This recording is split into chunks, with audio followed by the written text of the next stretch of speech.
Every vinyl lover dreams of digging through stacks, but what's it like to actually run the shop where all the digging happens? This is episode 2 of Pressed, and I'm joined by Giggens. Had him on the podcast before. This is the first time on this segment, a lifelong collector and co-manager of Static Era Records in Connecticut. Super happy to have you back on, Giggens, and I want to dive into vinyl with you. Yeah, let's do it, man. I'm stoked to be back. Happy to be here. Let's just go right into it. How did your personal vinyl journey begin? I mean, I grew up with records, so for me, they were never out of the question. You know, Mhm. my parents, like a lot of kids in the '90s, still had their record collection and their record player. So, it wasn't Yeah. super weird to go to your friend's house and look at their parents' record collections. It was pretty normal. Mhm. Yeah. Kids at school weren't talking about records. They were CDs and tapes were the big thing in Mhm. the '90s, late Mhm. '90s. But, yeah, no, it was always around and always something that I was interested in, and I just liked that this magic happened when you put this plastic thing on this player and you put a needle down and music magically came out. I was always Mhm. fascinated by it, but, yeah, no, from as a kid, I started collecting records, and, it's always stuck with me. It's never been a not part of my life, you know? Yeah, and did you ever, like, go through that phase that a lot of people did where they got rid of them all? You know what I mean? Like, downsizing, or did you keep them the whole time? No, I've only sold records, there was about 6 months, about 10 years ago, where I sold a bunch of records to make rent, once in a while, but, and Nice. pay Yeah. buy food, but, I've never, like, just purged because I thought, just keep Spotify or whatever," but no, I've always kept them. How did this kind of journey, I guess, basically progress for you? It ebbed and flowed until I was about in high school. I was about 15 or so. But when I was a kid, like, I'd get them at garage sales or antique stores, or, Mhm. if my aunt and uncles didn't want them anymore, I'd collect from family members or neighbors or whoever didn't want to have them anymore. Mhm. Family, friends, that kind of stuff. But, by about, I don't know, it was about I was how old was I when Weezer's Green album came out? I was, like, 12 or 13 or something like that, Mm. and I remember going to Hot Topic and buying that brand new on vinyl. Nice. I Hot still have it. topic. That copy Yeah. goes for, like, $200 now. It's It's crazy. crazy. I still have the Yeah. original, $13 price tag on the back, but, Yeah. I remember buying, like, Pinkerton, blue, and green pretty Mhm. close to each other at Hot Topic because records were insanely cheap back then because no one was buying records in Yeah. 2000 and 2001. Yeah. Um, yeah, so I was buying records on and off then, and then when I got into classic rock heavily on my own, when I was discovering discographies as opposed to greatest hits, Mhm. I was like, "I want a copy of Who's Next," and so that was Yeah. the first one I went out and bought that was, like, a used record, Sure. from a record store, Mm. and I'd never been to, like, a designated record store that still focused primarily on vinyl. I've been to record shops that sold, CDs and tapes, Mm. but, Mhm. yeah, a 1980 copy of Who's Next on the MCA Rainbow label. Still have it, and that was Yeah. my first record. I remember, like, saving up my allowance, going out, plunking it down and bringing it home, Yeah. being like, "Wow, this is Who's Next," wow. You flip Yeah. it over, "Wow, there's a picture of him on the back." It was great. It's It was amazing. a whole experience, and, Yeah. the coolest thing for me growing up was looking for new albums on vinyl because in the late '90s, that just didn't exist. It wasn't a Mm. thing, so Mhm. when I saw the Green album on vinyl, I was like, "Oh my god, you can buy Weezer on vinyl? Like, how Yeah. weird is this?" Like, Yeah. so the nerd in me has always been interested in just the aesthetics of it, uh Yeah. but yeah, that copy of Who's Next, I still have it. I haven't played it in a minute, but Man. that was really a catalyst moment.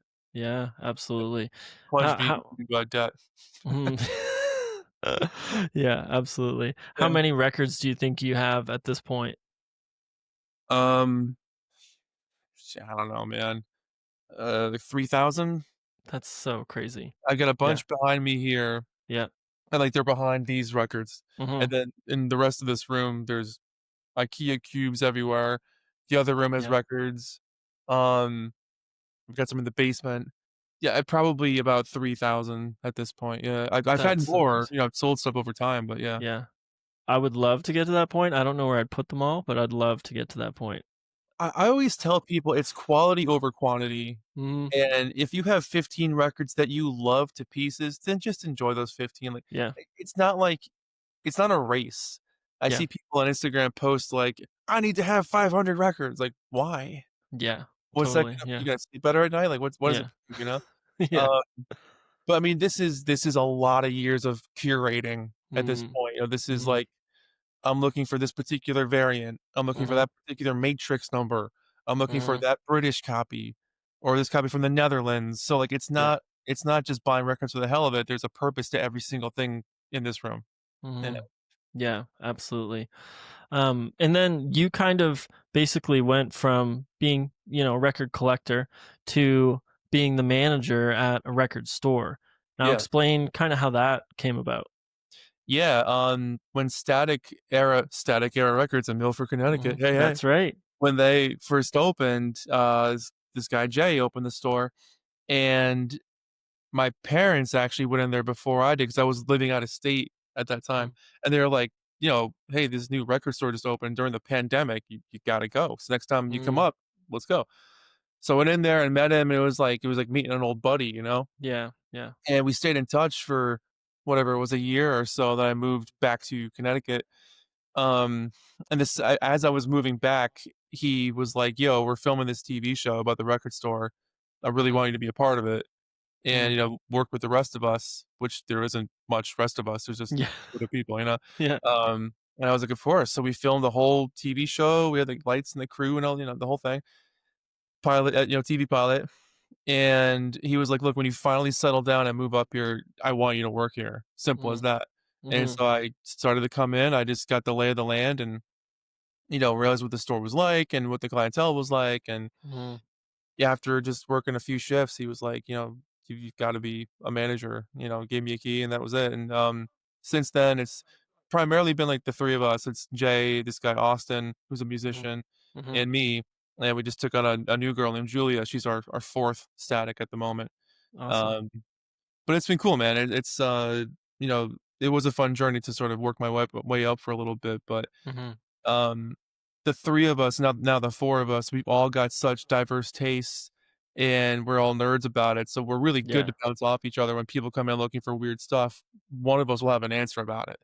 So it's Mhm. cool. Yeah. Yeah, that's amazing. What's like one of the wildest or like most unexpected thing that you've seen come into the store? Yeah. I want to say there was a Robert Ludwig Zeppelin 2 that came in one time, Hmm. but maybe I just dreamed it and I'm like putting it out there for it to happen. There you Um, go. Yeah. there's always stuff buried inside jackets. There's always cool newspaper clippings of, like, when the band came to Mm, town in 1973 or old mhm, weed. That's mhm. always stuffed into the jackets. Yeah. Sometimes there's money in there. Sometimes there's Mhm, papers or notes to loved ones, and mhm. I love that stuff. The context of, like, when you give a record to somebody as a present, Yeah. it's like, Yeah. where did it go? Where did it live? Where was this record for Mhm, the last 30 years? mhm, Nothing I wouldn't say anything too crazy, like, we do get, like, cool records that come in, but as far as, like, stuff that's, like, in them, nothing too much. mhm. I can't off the top of my head, I can't think of anything right now. We get signed stuff pretty often, Nice. Yeah, um, that's really cool. which comes in, yeah, but, the coolest collection we got in recently was back in March, and it was, like, all sealed MoFi records from, like, day 1 when Mobile Fidelity opened in the '70s Wow. or early '80s. Um, but the dude had, like, 6 copies of each album. This was a Whoa. massive it must've been 5,000 albums. It That's was the coolest crazy. collection we've ever seen. Yeah. Just, like, stuff you never thought you'd hold, Mhm. like that Yeah. that velvet Jimi Hendrix box from the late '90s and, Man. Japanese Beach Boys records. It was really cool. Yeah, that's so cool. Yeah. That's like, do you keep like what do you do with that? 5,000 records is so much because how many stores can really stock that much new? Like, do you hold a lot of that back? Like, what do you do? Yeah, absolutely. We're still working on it, and as Mhm, as we're filming this, it's now September of 2025. So mhm. we've had it for 6 months. We've been cranking through it, Man. selling a lot in Discogs as well, but Okay, yeah, it's sure. been feeding the store for months. It's been really cool. Yeah. Yeah. We had a weird Jethro Tull record come in. It's Hmm. got the drawings in the front from the early '70s. I can't think of what it's called. Pop-up? It's got the when you open it up, it's got the little characters pop up. That's crazy. Can't think of Yeah. what it's called. Yeah. Anyways, this was a bootleg version that someone had made either in their basement or something, but really well done. Wow. Yeah. It's a non-gatefold, and I pulled the record out of the sleeve, and the record had, like, Bookman old style font typed onto it. I was like, "What is this?" We couldn't find it anywhere, and, Yeah. it's worth either $1,000 or nothing. It's whatever people want to pay for it at that point. That's true. Yeah. Someone bought it, so it's gone Yeah. now, but, Yeah. it Yeah. was cool then. Wow. That is really cool. Yeah. Yeah, it was cool.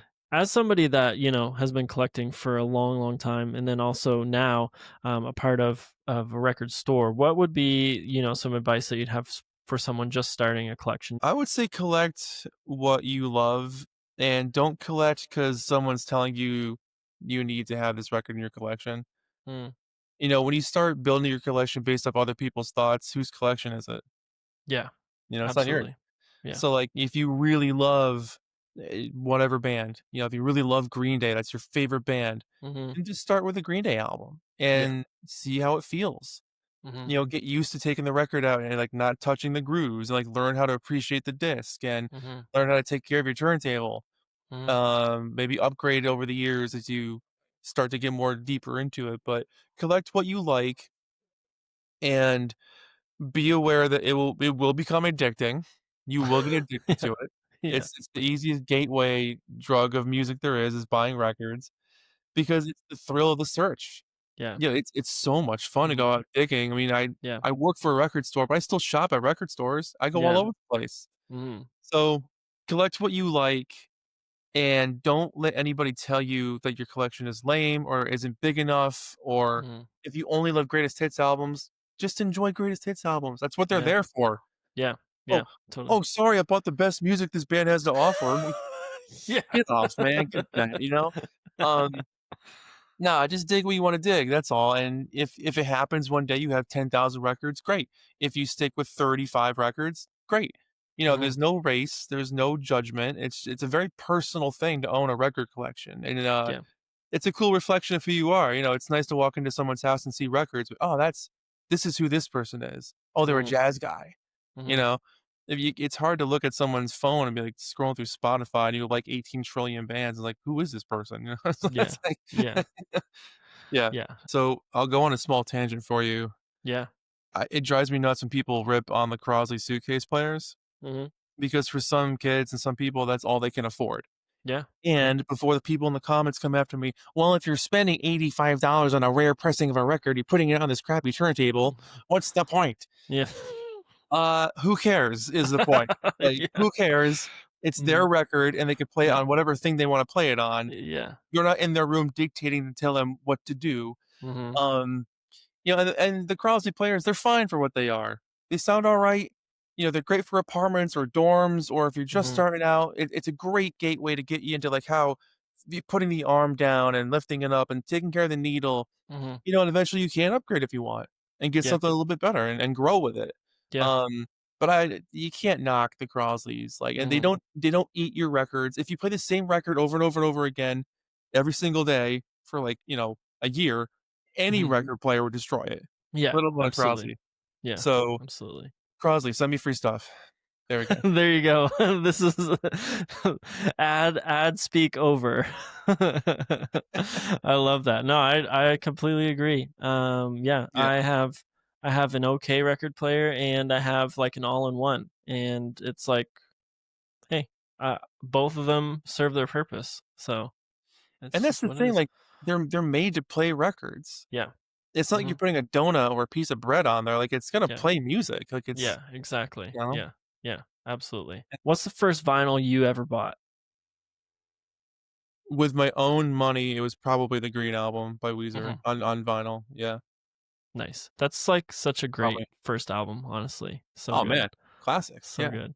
Well, and especially because now you're like, that was the first one I bought, and now it's worth like a few $100s. So I mean, this was 25 years ago, so it's just, over time, it'll go up, yeah, yeah, that's so amazing. yeah. What about the most played record do you have in your collection? Ooh, that fluctuates with whatever, like, is coming out that's kinda new, I'll play it over and over again. But as far as, like, something that's always been sort of around, there was a few years where I played Charles Bradley's Victim of Love album, Mm, like, nonstop. That yeah. one got played that one's probably got I should probably buy a second copy of that one because that got played a ton. Mm, But, yeah, I would say, like, the, Summer Dream collection from the Beach Boys, that gets played a lot. hmm hmm Um, Sunflower by the Beach Boys, that gets played a lot too. hmm I'm like quickly looking at my records Yeah. around me. Um, gosh. Yeah, let's go with those. Yeah, those are perfect. What about like a desert island record? What's a record that you couldn't live without if your collection dwindled down to basically nothing? Friends by the Beach Boys. Okay, nice. Love it. That's the one. Yeah. That's the one. And what about like a dream pressing, or as people in the record world like to call it, the grail? A grail for you? That I'm looking for still? Yeah, yeah. Ooh. Um,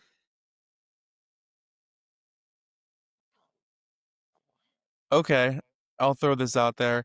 The Beach Boys Somewhere in Paradise record, Mm, which only came out in South Korea in 1992, and there was a pressing of like maybe it's either 4,000 copies or 400 copies. It's very wow. limited, and they go Yeah. for a crazy amount of money when they do go up Mm, on the market. They're mm, insanely rare. So that's I'm the gonna one. throw out that one. Yeah. Okay, so you're just hoping that somebody brings a collection into the record store and it's just got that. It's just sitting there. Every day, man. And you're like, as a manager, I will take this. It's like, "Oh, these aren't worth much. Yeah. I'll put $5 in the bin," and yeah. Yeah. No, I would never do that. Yeah. Hey, Giggins, this was awesome. It flew by. I know we could easily do, over an hour of this. But yeah, so much fun to have you on, talk vinyl, talk about your experience at Static Era Records.